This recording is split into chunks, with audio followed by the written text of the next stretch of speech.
This is how I ferment kefir. It is so easy. I'll start with the grains. If you can, don't buy powder because that stuff exhausts itself after a few uses, whereas the grains just go on indefinitely. I bought these in 2022, 4 years ago. These are the same grains. I've got a couple of Lakeland fermenting jars.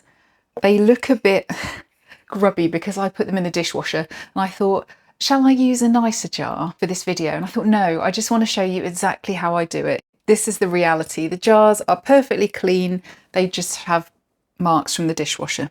I will provide temperatures and weights and measurements, but I don't do any of that. So plastic sieve. Apparently kefir doesn't like metal. I don't know if that's true or not. I've just bought some plastic sieves from Amazon, and these are the perfect size to fit over a NutriBullet. And often I do just strain the kefir straight into my blender. This has been fermenting for 2 days.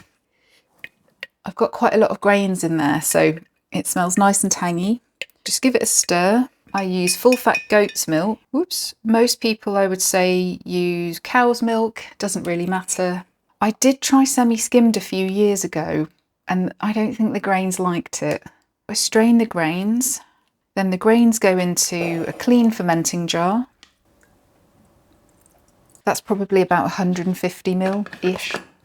This kefir will be fermented in about 24 hours time, but sometimes I leave it up to a week. All that happens is it gets more and more sour. So then if I want to use it and I think, oh, that's a little bit too sour, I will just add a really ripe banana or date puree, honey, sugar, maple syrup, just anything to sort of balance out that sourness. It's good having a wider, flatter jar because then the grains can spread out and the kefir ferments faster. This I could use straight away, but I'm going to put it in the fridge. That is all there is to it. And now I just have an ongoing supply of kefir. If I end up with too many grains, I just throw them away. I used to feel bad about it. I don't anymore. I hope that was helpful, and I will link to my other kefir video that goes into more detail about the process.